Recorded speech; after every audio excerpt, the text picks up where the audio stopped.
Jesús le dijo: yo soy el que habla contigo. En eso vinieron sus discípulos y se maravillaron de que hablaba con una mujer. Sin embargo, ninguno dijo: ¿qué preguntas? ¿O qué hablas con ella?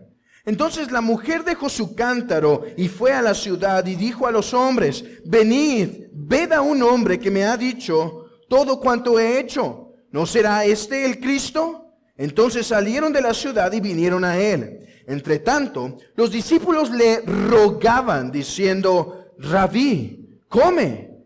Él les dijo: yo tengo una comida que comer que vosotros no sabéis. Entonces los discípulos decían unos a otros: ¿le habrá traído alguien de comer? Jesús le dijo: mi comida es que haga la voluntad del que me envió y que acabe su obra. ¿No decís vosotros: aún faltan 4 meses para que llegue la siega? He aquí, os digo, alzad vuestros ojos y mirad los campos, porque ya están blancos para la siega. Y el que siega recibe salario y recoge fruto para vida eterna, para que el que siembra goce juntamente con el que siega. Porque en esto es verdadero el dicho: uno es el que siembra y otro es el que siega. Yo os he enviado a segar lo que vosotros no labrasteis. Otros labraron, y vosotros habéis entrado a sus labores. Y muchos de los samaritanos de aquella ciudad creyeron en él por la palabra de la mujer, que daba testimonio diciendo: me dijo todo lo que he hecho. Entonces vinieron los samaritanos a él y le rogaron que se quedase con ellos. Y se quedó allí 2 días. Y creyeron muchos más por la palabra de él. Y decían a la mujer: ya no creemos solamente por tu dicho, porque nosotros mismos hemos oído y sabemos que verdaderamente este es el Salvador del mundo, el Cristo. Esta es la palabra de nuestro Dios, hermanos. Podemos sentarnos.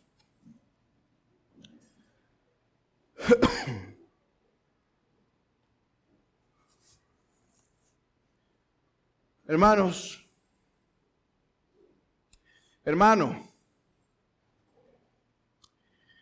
¿cómo estás esta mañana? Y no me refiero a tu salud o a tu situación económica, y aún no emocionalmente.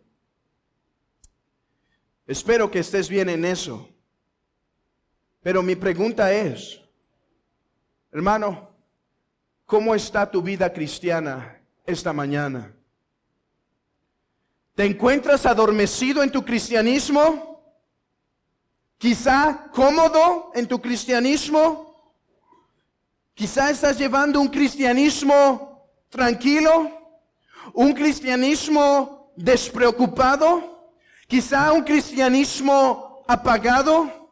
¿Un cristianismo apático? ¿Despreocupado de las necesidades de la iglesia y de las necesidades de este mundo? ¿Preocupado más bien por mantener tu seguridad, tu comodidad y tu tranquilidad? ¿Intentando llevar tu vida cristiana sin arriesgar mucho en este mundo? ¿Cómo estás, hermano? ¿Cómo estamos esa mañana? Estas son algunas de las preguntas que este texto que tenemos delante de nosotros nos obliga a hacernos, nos obliga a exhortarnos. Tengo que decir, hermanos, este texto me ha hecho examinar áreas de mi vida y de la forma en la que llevo mi familia. ¿Estoy llevando el cristianismo que Dios desea que lleve? Es posible, hermanos, que como cristianos podamos estar dormidos, apagados, cómodos, despreocupados, aletargados, sin que nos hayamos dado cuenta el día de hoy. ¿No le pasó así a Pedro? Regresó, ¿recuerdan? Regresó a sus redes. ¿Recuerdan esa frase? Regresó a sus redes y no había percibido que algo estaba mal. ¿No le pasó así al justo Lot, que fue acercando sus tierras cada vez a Sodoma y Gomorra, de tal manera que un momento ya no percibió lo mundano que estaba? Ya no percibía. ¿No le pasó así a Jonás, que podía estar dormido en el barco mientras huía de la voluntad de Dios para su vida? ¿No le pasó así al pueblo de Israel cuando construían tantos para sí mismos, para sus casas, adornándolas, atesorando, mientras que el templo del Señor caía en ruinas y tiene que levantar a un Ageo para que vaya y predique?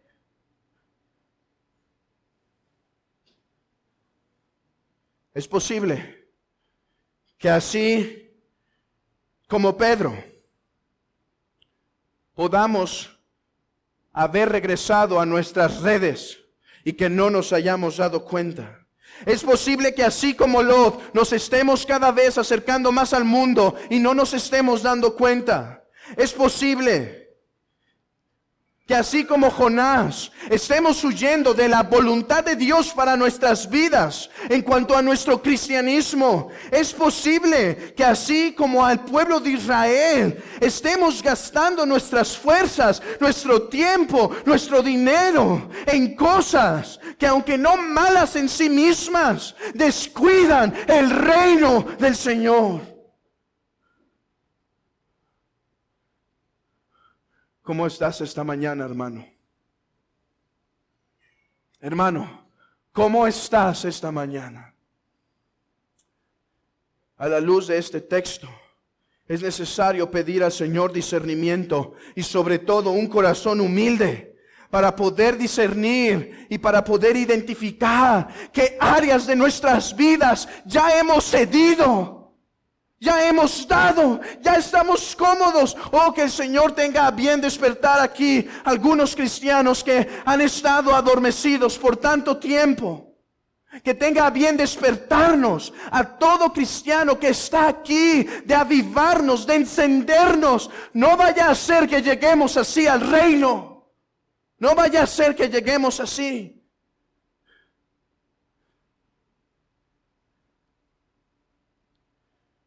Este es el punto del texto.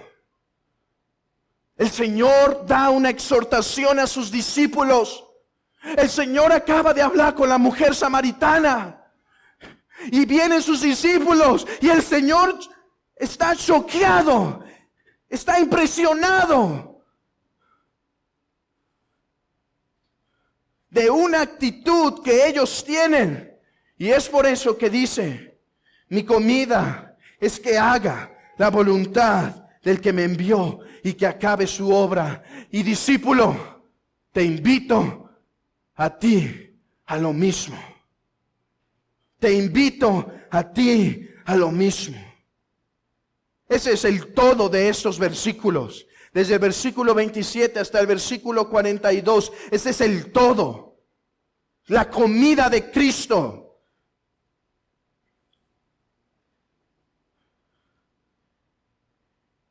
Cristo revela cuál es su verdadera pasión, cuál es su verdadera motivación, qué es lo que lo mantiene en pie, qué es lo que le mueve a esta obra.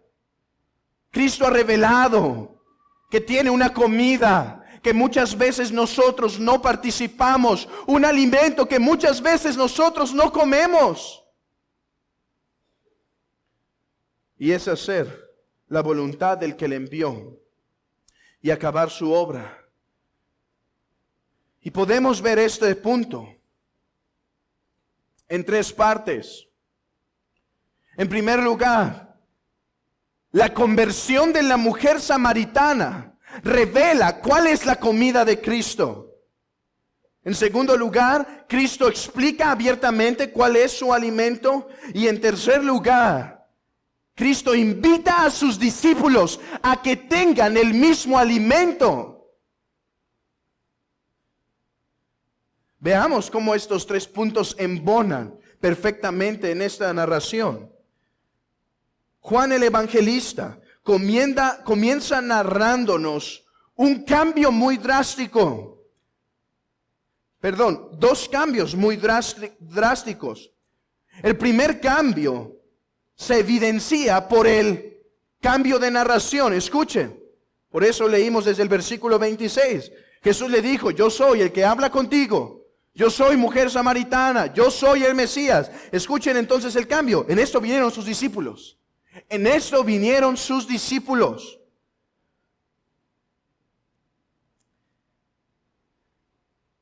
Estos han regresado de conseguir alimentos. Recuerden, a eso fueron a la ciudad. Fueron a conseguir alimentos. Pero ahora que regresan, ven al Señor hablando con una mujer. Y eso les impresiona, les maravilla, pero no preguntan nada. Ahora, ¿qué hubiera pasado, hermanos, si hubieran preguntado? Dice la Escritura, versículo 27. Ninguno dijo, nadie preguntó. ¿Qué preguntas? En otras palabras, la traducción griega podría ser traducida, ¿qué le pedías? ¿Qué requerías? ¿Cuál hubiera sido la respuesta? Agua. ¿Qué requerías? Agua. Y si hubieran preguntado, ¿y qué hablas con ella? Que soy agua viva para ella. Esas hubieran sido las preguntas, pero no se atreven a preguntar, hermanos, porque en este tiempo había un dicho rabínico, había un estatus para el rabí. En general para todo el hombre decían, no puedes hablar con una mujer en público, pero menos el rabí. Decían, ni con tu esposa. No podías hablar en público con tu esposa. Y algunos escritos rabínicos decían que si hablabas por mucho tiempo con una mujer, un rabí en la calle, podía llevarlo hasta el mismo infierno. Así que, aunque están desconcertados como es que su rabí está hablando con una mujer, sin embargo no se atreven a preguntar, se detienen. Así que ese es el primer cambio drástico. Pero he aquí el más importante, hermanos. Noten el versículo 28, ahí es donde se revela el cambio más drástico. En primer lugar, debemos saber que esta narrativa tiene otro enfoque, un enfoque un tanto distinto, complementario. Y noten, hermanos, no solo hay un cambio de enfoque en la narrativa, ahora hay un cambio en la mujer. Versículo 28. Entonces la mujer dejó su cántaro. Ahí se resume el todo de la mujer. ¿Cuál cambio? Dirá alguno. Hermanos, esta era la mujer que el Señor le dijo, dame agua. ¿Y quién eres tú? No se hablan judíos y samaritanos. Si supieras quién te habla, ay, ¿eres mejor que Jacob? Yo tengo agua viva, dame para ya no venir al pozo. Nosotros adoramos acá. Ustedes no adoran, dice el Señor. Ustedes no adoran. Bueno, vendrá el Mesías. Yo soy. Entonces dejó su cántaro. Estoy convencido, lo que algunos comentaristas enfatizan en este texto, que este detalle no es un detalle fortuito, no es un detalle incidental. Hermanos, ¿cuántos eventos no pudo haber pasado en esta plática de Cristo con la mujer samaritana? El Señor estaba sentado, pero pudo haberse parado después para hablar con ella. La mujer llegó con el cántaro, después pudo haberse sentado.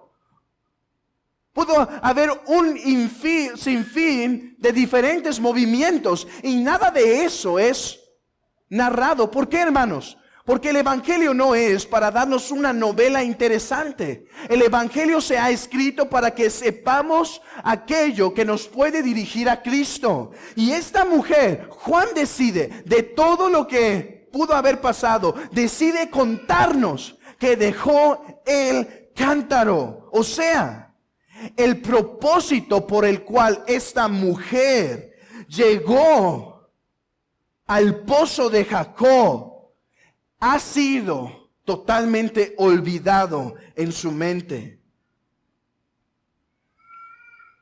Ahora ha dejado su cántaro, su corazón, ahora empieza a ver las realidades espirituales. Hermanos, el Evangelio se nos ha dado para que tengamos estas imágenes en nuestra mente. Imaginen a esa mujer mientras está hablando y mientras está oponiéndose a lo que Cristo dice. Y de repente está hablando, deja el cántaro y se va. Es que ha comprendido por medio de la predicación de Cristo mismo hacia ella. Ha comprendido quién es el que le habla. A diferencia de Nicodemo, que se le dijo, tienes que nacer de nuevo. Yo soy la serpiente que será alzada para que tú vivas. ¿Saben qué pasó con Nicodemo? Nada. Pero esta mujer que estaba tan cegada como Nicodemo y en una condición moral peor que Nicodemo, ha llegado a creer. Ella ha olvidado el propósito por el cual había ido al pozo. Iba por agua para calmar su sed física y ha encontrado agua espiritual, agua viva que ha calmado su sed espiritual, que ha satisfecho su alma. Evidencia de esto es su urgencia. Noten lo que hace inmediatamente esta mujer. Entonces la mujer dejó su cántaro y fue a la ciudad y dijo a los hombres, venid, ved a un hombre. Hermanos, vean el cambio tan importante aquí.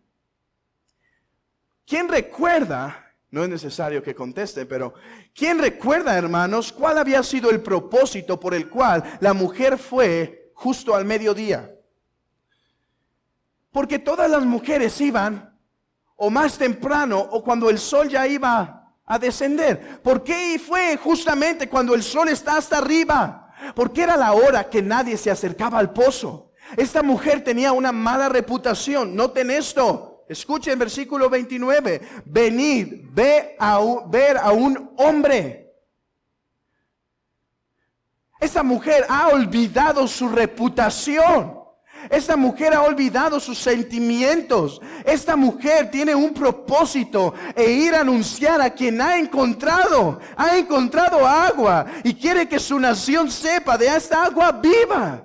Dejó el cántaro. Ellos no necesitan agua de esta, ellos necesitan agua de la que he encontrado. Y esta pregunta, hermanos, esta pregunta que hace, ¿no será este el Cristo? Es evidentemente una pregunta retórica. Esta mujer ya ha creído. Esta mujer ya ha creído. ¿Cómo sabemos esto? Porque después vienen los hombres y dicen, ya no solo creemos por lo que tu mujer nos dijiste, ahora creemos por lo que nosotros hemos visto. Ya no es solo por lo que tú nos has contado, ahora hemos palpado con nuestros ojos, con nuestras manos, lo tocante al verbo de vida. Hay un gran cambio en esta mujer. Esta mujer ha sido transformada.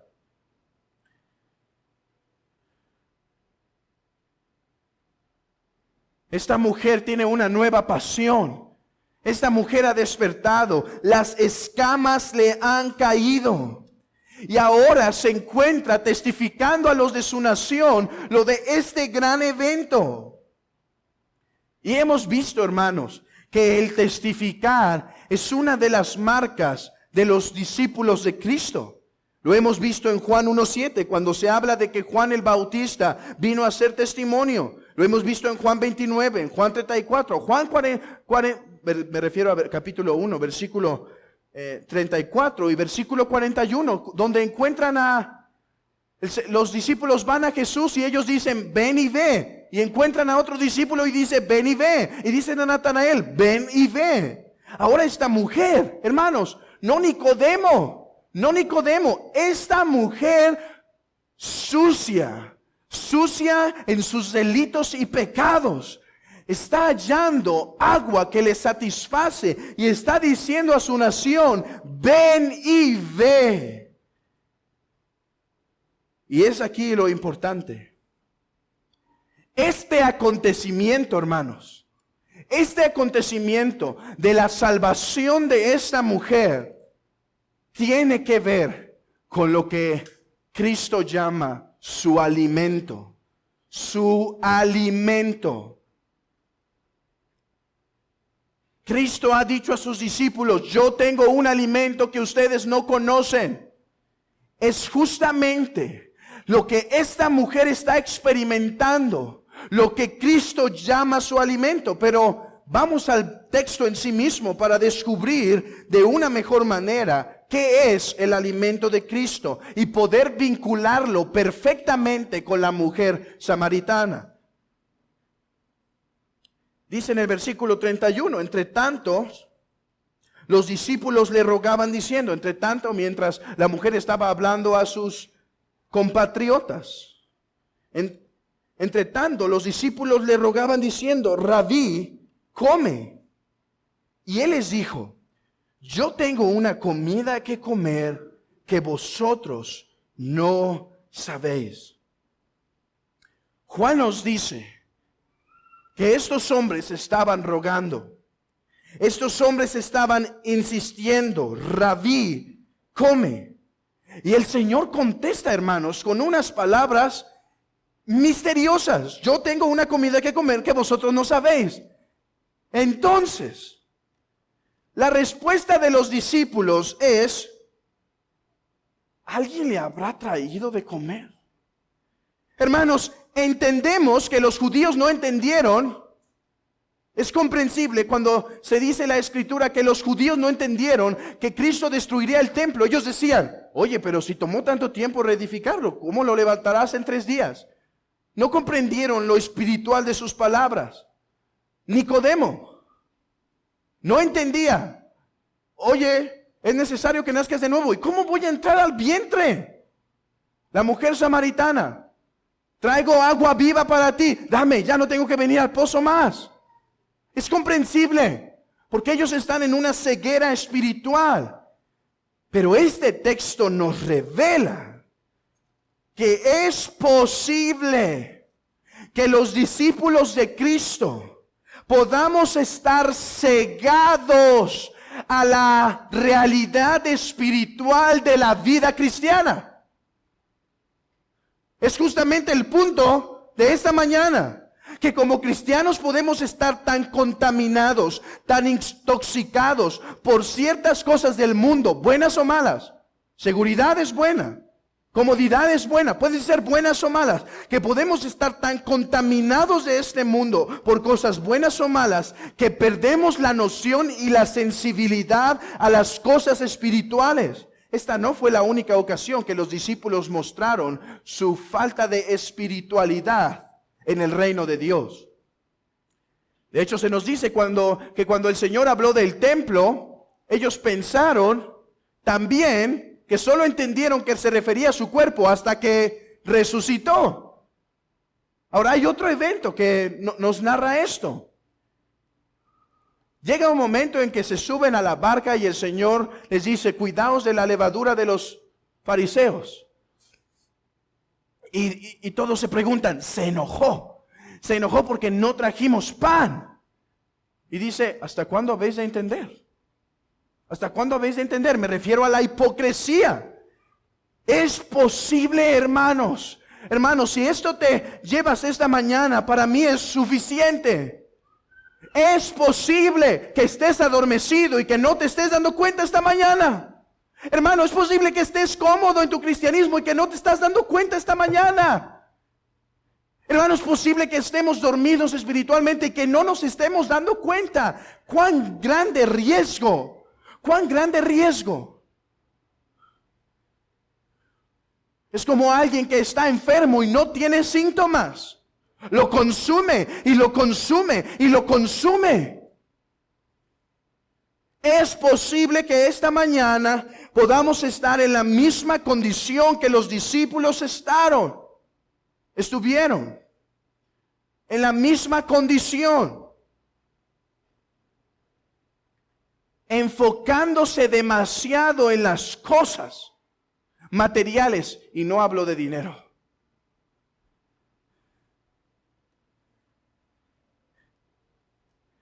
Es por eso que necesitamos estas palabras. No solo los discípulos, nosotros esta tarde necesitamos estas palabras. Mi comida es hacer la voluntad del que me envió. Nosotros necesitamos estas palabras tanto como las necesitaron los discípulos. Pero, ¿qué comida es? Hermanos, ¿qué comida? Dice que su comida es hacer la obra. ¿Qué obra es? Entonces, si sabemos cuál es la obra de Cristo, sabremos cuál es su comida, cuál es su alimento. Y gracias a Dios, en el Evangelio de Juan, muchas veces se habla de la voluntad del Padre para con el Hijo. Dice en el versículo 38 del capítulo 6, porque he descendido del cielo no para hacer mi voluntad, sino la voluntad del que me envió. Y esta es la voluntad del Padre, el que me envió, que de todo lo que me diere no pierda yo nada, sino que lo resucite en el día postrero. La voluntad del Padre tiene que ver con resurrección. Hermanos, ¿qué es resurrección? ¿No es dar vida? Pasar de una persona de un estado de muerte a un estado vivo, a un estado de vida. Pero no es la única ocasión. Pueden ver en Juan 12, versículo 49. Juan 12, 49. Porque yo no he hablado por mi propia cuenta. El Padre que me envió, Él me dio un mandamiento de lo que he de decir y de lo que he de hablar. Y sé que su mandamiento es vida eterna. Así pues, lo que yo hablo, lo hablo como el Padre me lo ha dicho. El mandamiento tiene que ver con vida eterna. Juan 14, 31. Mas para que el mundo conozca que amo al Padre, y como el Padre me mandó, así levantaos, vámonos de aquí. ¿Qué es este evento? Y alguien dice, ¿dónde está la vida aquí? Hermanos, está hablando de caminar ya hacia la cruz.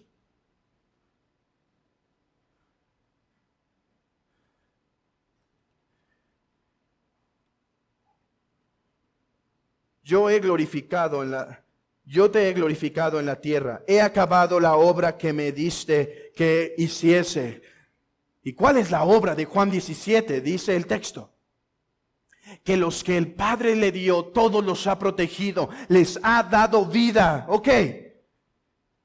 En el Evangelio de Juan es claro que la obra del Padre para Cristo es dar vida. El Padre desea que el Hijo dé vida. Hermanos, de esto se trató toda su vida. Dio vida a los que estaban muertos. Dio vida espiritual. Dice, el ladrón no viene sino para destruir, matar. Yo he venido para que tengan vida. Para eso he venido. La voluntad del Padre de enviarme es que ustedes vivan espiritualmente, vivan en devoción a Dios, vivan en adoración al único Dios verdadero. Esa es la voluntad del Padre. Hermanos, la más clara manifestación que lo que el Padre desea es que Cristo de vida se encuentra en la cruz, porque la cruz era la voluntad del Padre.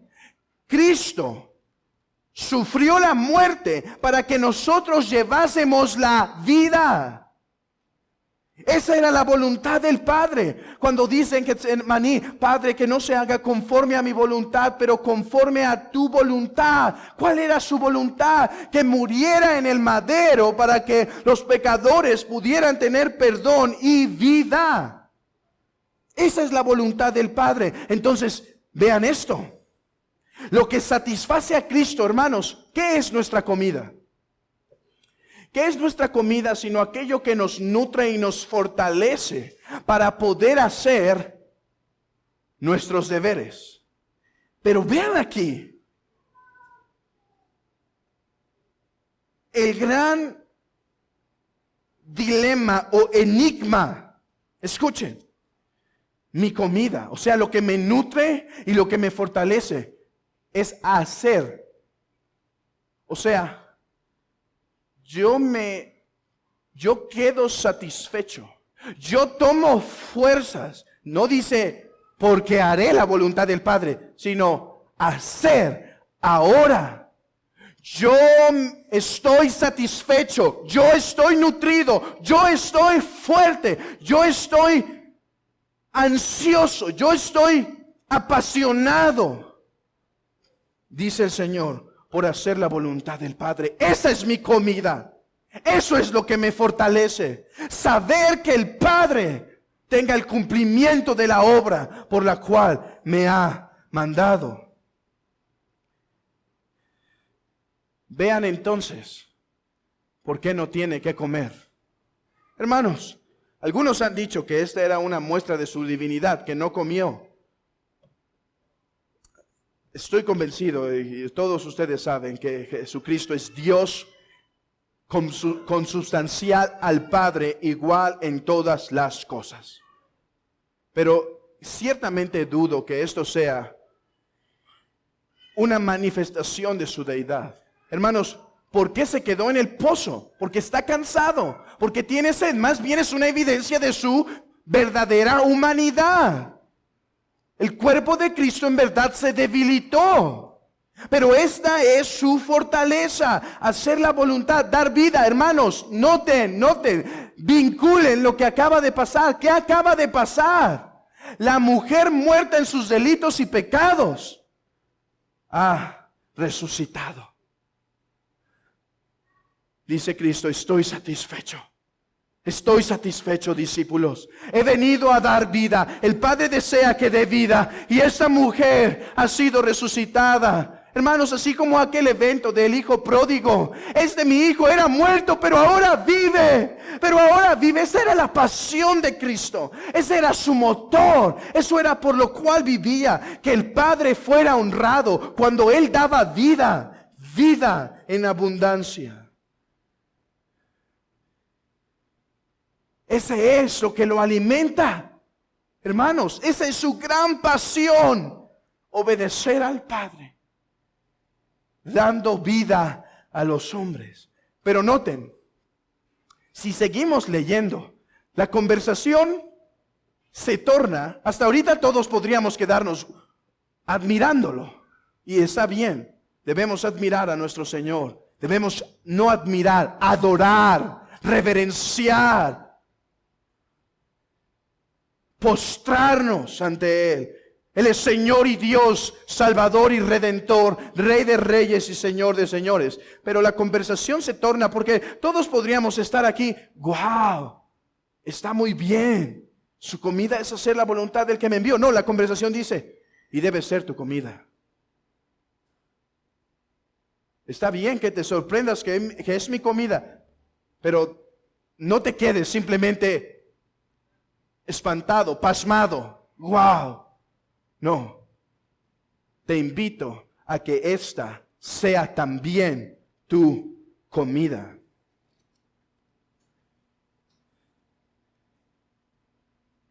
Los discípulos están concentrados en las necesidades materiales. Hermanos, no era malo lo que le estaban ofreciendo, para eso mismo fueron. No estaba mal lo que le estaban ofreciendo. El punto no es que estaba mal. El punto es, aquí está, hermanos, que a la realidad, que a la luz de la realidad del momento que ellos estaban viviendo, no podían tener su mente tan enfrascada en las cosas materiales. Ese es el punto del texto. Discípulos, ¿qué no están viendo lo que está pasando? No es que esté mal que me ofrezcan eso. Es más, gracias por su atención, por su preocupación. El punto es que consideren qué momento están viviendo. Que vean qué les está permitiendo vivir Dios. Vean, hermanos, noten esto. Versículo 33. Entonces los discípulos decían unos a otros, ¿le habrá traído de comer? ¿Alguien de comer? Jesús le dijo, mi comida es que haga la voluntad del que me envió y que acabe su obra. Escuchen, ¿no decís vosotros, aún faltan 4 meses para que llegue la siega?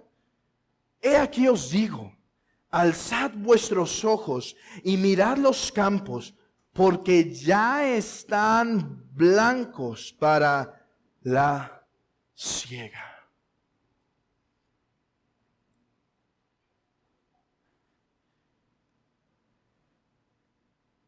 El Señor está haciendo referencia.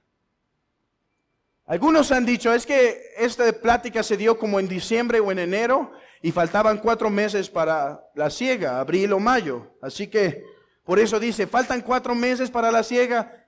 No es probable.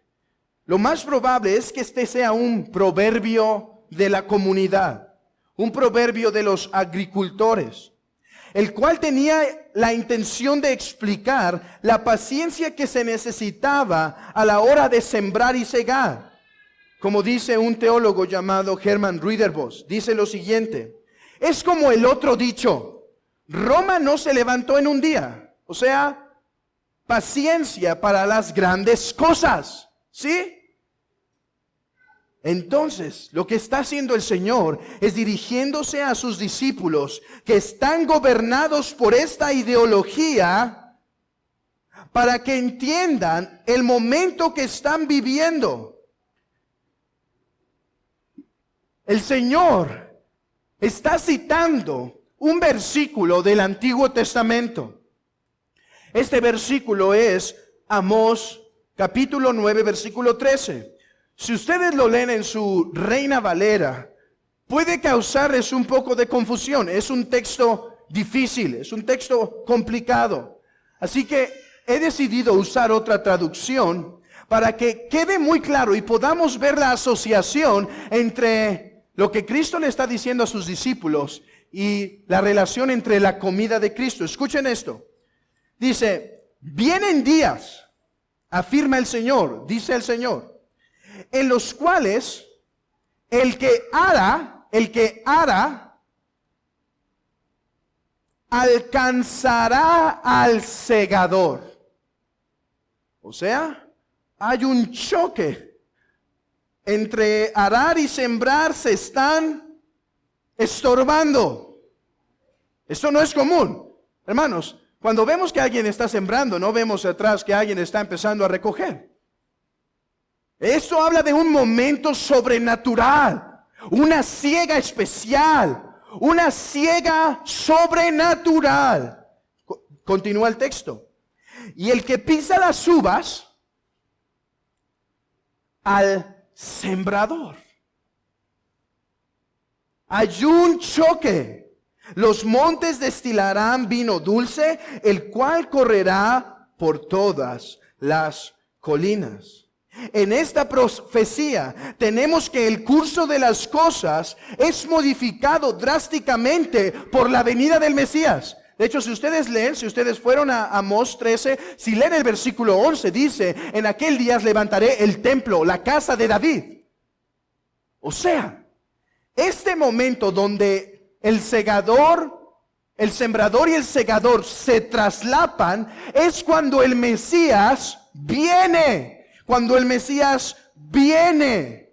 ¿Cómo sabemos que habla de la venida del Mesías? Porque en Hechos capítulo 15, los apóstoles interpretan Amós capítulo 9 como la venida del Mesías. Entonces, la venida del Mesías a la luz de Amós traería una siega sobrenatural. Dice un autor, esta escena pinta una imagen de abundancia y prosperidad de la nueva era, de la era en donde el Mesías vendría. La venida de Cristo, de acuerdo a este texto, daría luz a gran conversión de personas. Esto no implica necesariamente cantidad, esto implica salvación mundial, o sea, salvación que ya no se centra en Israel, salvación que empieza a alcanzar el mundo y las naciones. Hermanos, ¿no fue eso lo que aprendimos la semana pasada cuando hablamos de la gloria del Señor que llenaría toda la tierra? ¿Saben qué les está diciendo el Señor a sus discípulos? Este momento ha llegado. Discípulos, no es momento. Ustedes no están viviendo en una época donde pueden tener su mente tan concentrada en las cosas de esta tierra. Miren lo que les está permitiendo vivir. Miren lo que están viviendo. Una época donde habrá un traslape, habrá tanto fruto que mientras uno está sembrando, el otro está recogiendo. Que mientras uno está pisando, el otro ya está llenando más el lugar para que más uvas sean pisadas. Una salvación sobrenatural. Hermanos, miren lo que dice el Señor. Mirad los campos, porque ya están listos para la siega. Y después abunda sobre el tema. Dice, ¿saben? Ustedes están entrando en las labores de otros. Ustedes no sembraron. Ustedes no sembraron y sin embargo se están metiendo, pero no se preocupen. Tanto el que ciega como el que siembra se va a gozar. ¿Quién es el que ciega? Perdón, ¿quién es el que siembra? Algunos han dicho que es el Pentateuco, es Moisés a través del Pentateuco porque era el libro que ellos aceptaban. Otros han dicho que se refiere a Juan el Bautista. Yo creo que lo más correcto contextualmente se refiere al Señor Jesucristo. Le ha dicho, mientras ustedes iban allá, yo he sembrado. Ahora les permito, vean los campos, vean esta nación viniendo. Es tiempo que sus ojos se quiten de sí mismos.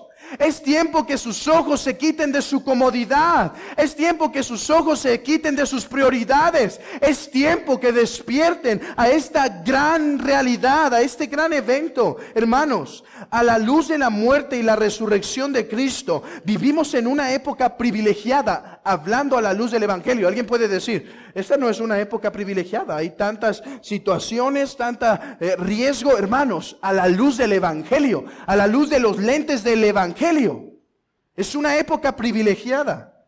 Las naciones están preparadas para ser cegadas. ¿No es lo que está diciendo el Señor? Alcen sus ojos. El tiempo está listo. Escuchen esto. Muchos les encanta hablar del milenio. Son de los temas que si un predicador se quiere hacer conocido, simplemente que hable todo el tiempo del milenio. A todos les encanta.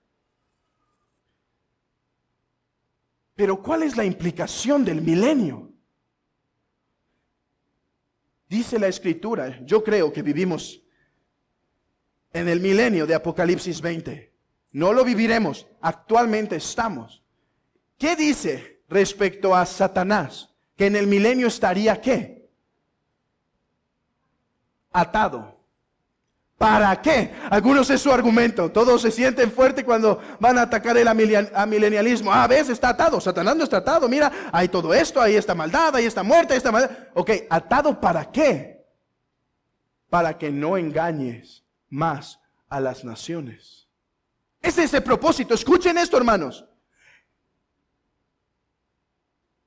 A la luz de la muerte y resurrección de Cristo, Satanás ha sido vencido. Sus potestades han sido vencidas.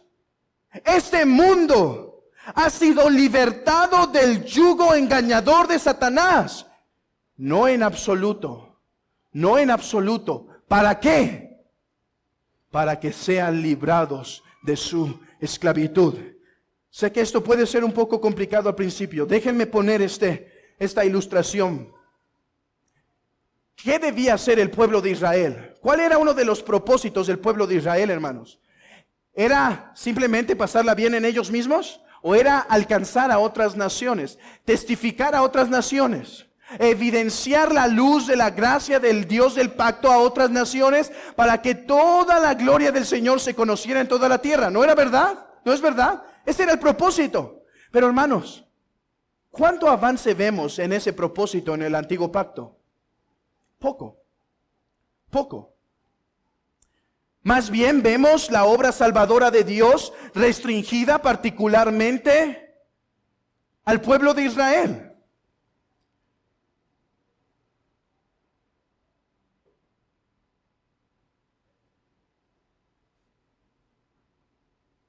Es verdad, unos gentiles fueron alcanzados, pero eso fue todo. Y más aún, cuando el pueblo caía en sus pecados, ese propósito de alcanzar a otros se restringía, se detenía. Pero el Señor dice, discípulos, miren, he venido a dar vida y ahora he vencido a Satanás, ahora he vencido al mundo y ahora ustedes tienen mi poder para ir a las naciones. Están preparadas, están listas. Cuando el evangelio llega habrá poder, porque yo he vencido al mundo. Alcen sus ojos, el campo está preparado para la siega. He vencido. Vivan a la luz de la resurrección de Cristo. Vivan a la luz de mi victoria. Vivan a la luz de la obra.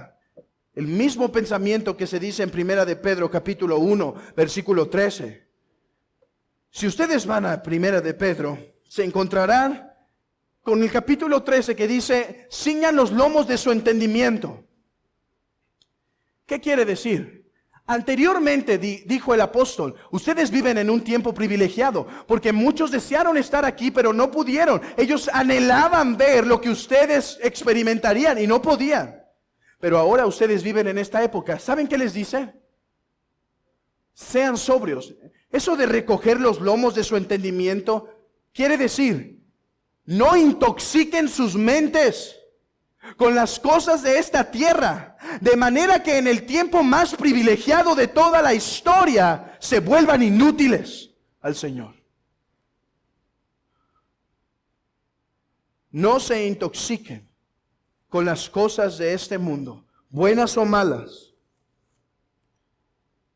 que los puedan hacer desperdiciar el momento más privilegiado de la historia de la redención. Vivir a la luz y a la realidad del Cristo resucitado, del Cristo exaltado, del Cristo vencedor, como se ha llamado, Christus Victor, Cristo victorioso.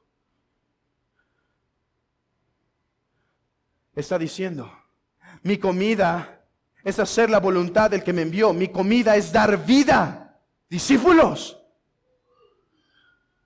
ya no hay que esperar 4 meses para la siega. El tiempo ha llegado. El tiempo ha llegado. Mi reino se va a expandir. Mi reino se va a expandir.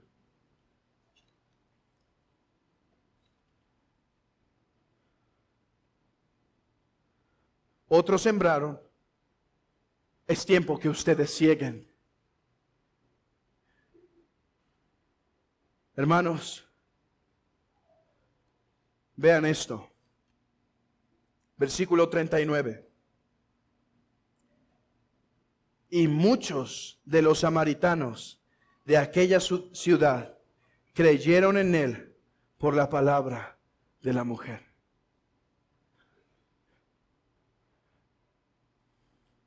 ¿Quieren ver qué momento están viviendo? Alcen sus ojos. Y muchos creyeron.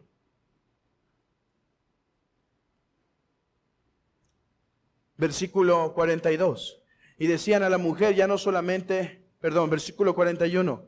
Y creyeron muchos más por la palabra de él. Discípulos, alcen sus ojos. El tiempo está listo.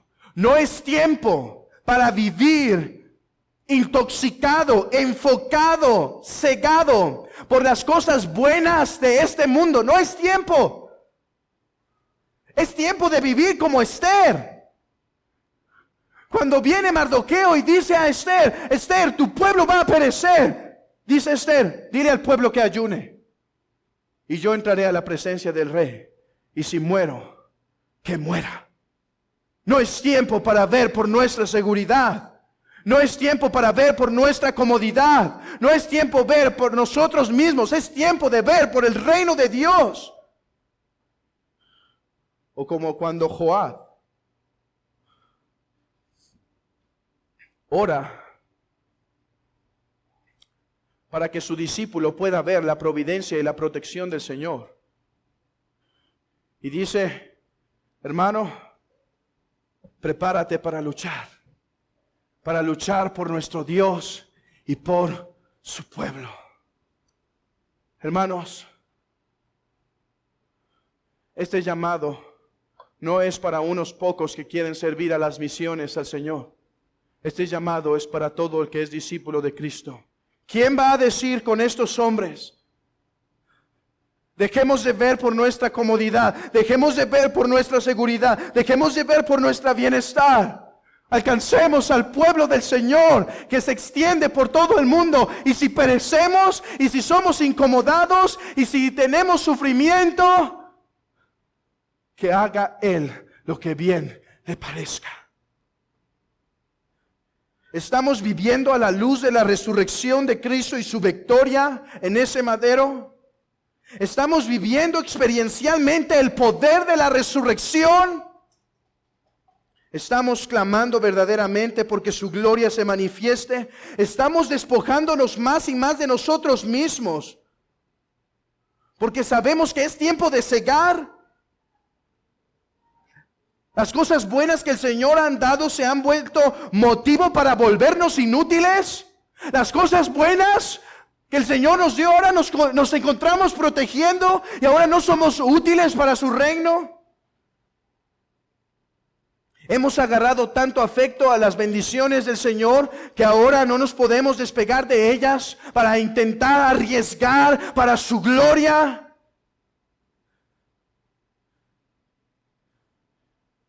Hermano, ¿estás cómodo esta mañana? Son preguntas que te hago a ti y me hago a mí. Porque en muchas de estas tengo que contestar que es así.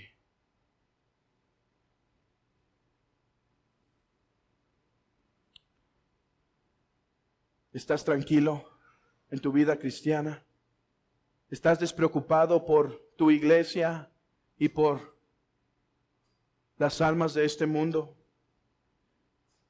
¿No quieres arriesgar el rechazo de las otras personas? ¿No quieres arriesgar el vituperio de Cristo?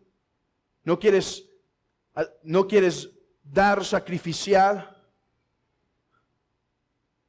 ¿Es tu servicio abnegado al Señor?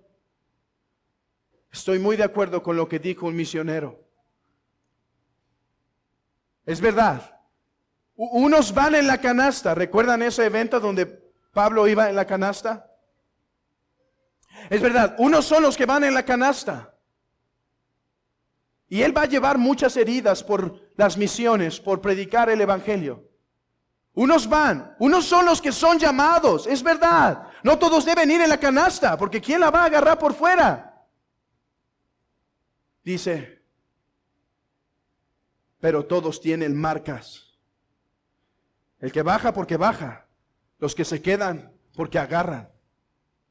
Hermano, ¿dónde están tus marcas de cristiano esta mañana? Y por favor, no vivas más de las glorias pasadas. No vivas esta mañana de las glorias pasadas. No digas, es que una vez fui, es que una vez hice mucho, es que una vez fui tal. No vivas esas glorias ya más.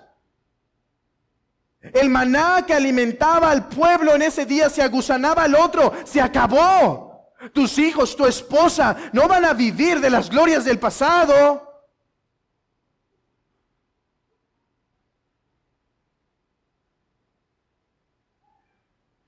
Deseamos llegar al cielo entre bombones de azúcar, flores,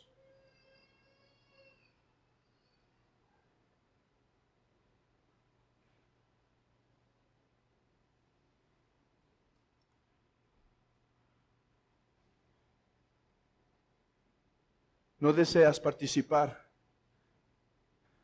del poder de la resurrección de Cristo? ¿No deseas participar de sus vituperios? Hermano, en verdad, llegarás así a la gloria. Llegarás así a la gloria. Y alguien va a decir aquí, pero no soy un apóstol, no soy un discípulo como estos 12, no soy un predicador, no soy un pastor.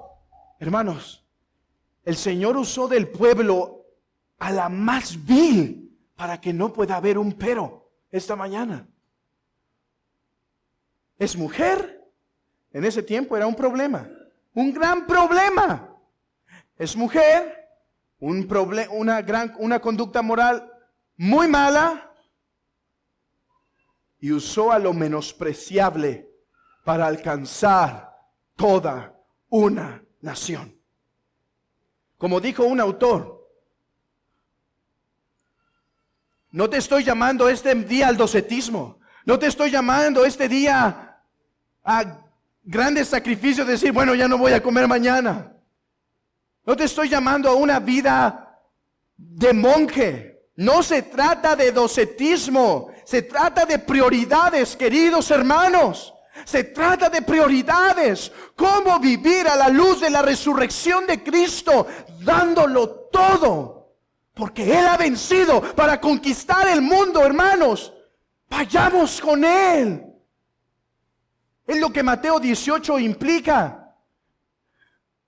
En el Antiguo Testamento se llama Jehová de los ejércitos, el Jehová de la guerra. Es lo que implica ese nombre. ¿Y sabes? Jesucristo se lo aplica a sí mismo cuando dice: y las puertas del Hades no prevalecerán contra ella. Escuchen, todos pensamos que el diablo está atacando y la iglesia no se cae. Eso es verdad. Pero el texto no está diciendo que la iglesia se está defendiendo. El texto está diciendo que la iglesia está conquistando. Jehová de los ejércitos, Jesucristo, Señor de la iglesia, nos llama, hermanos, esta mañana a ser discípulos abnegados, que decidan dejar sus comodidades, decidan dejar y proteger su bienestar para arriesgar la causa del Señor. Yo no sé lo que a esta mujer le pudo haber costado el haber intentado hablar a los hombres en esa tarde. Pero una nación, ella arriesgó y una nación entera se convirtió. Hemos de examinar cómo estamos esta mañana y qué aspectos tenemos que cambiar en nuestras vidas, porque nos damos cuenta que estamos adormilados en nuestra vida cristiana. Que el Señor obre en su amada iglesia. Y amigo, solo te quiero decir algo. Dice en el versículo 42, y decía a la mujer: ya no creemos solamente por tu dicho, porque hemos visto, hemos oído y sabemos que verdaderamente este es el Salvador del mundo, el Cristo. Este pueblo no simplemente confesó un Salvador, confesó el único. Algunos han dicho que este texto se refiere, cuando dice la salvación del mundo, a que la salvación que Cristo ha traído se iba a empezar a expandir por todo el mundo. Eso es verdad, pero creo que el énfasis está en esto. Recuerden, ¿quiénes eran los samaritanos? Los que adoraban en Gerizim. O sea, adoraban a Dios por otro camino. Lo que están diciendo: ahora entendemos que no es por Jerusalén, que no es por Gerizim. Ahora entendemos que Él es el único Salvador. Y si alguien va a ser perdonado de sus pecados, solo será a través de este único y suficiente Salvador, Jesucristo. Amigo, hoy te llamo a que te arrepientas de tus pecados y te rindas a este Señor de la gloria, a este Dios de gloria que ofrece perdón de pecados por medio de su sacrificio, pero dará juicio en una eternidad, juicio y castigo a todo aquel que rehúsa acercarse a Él.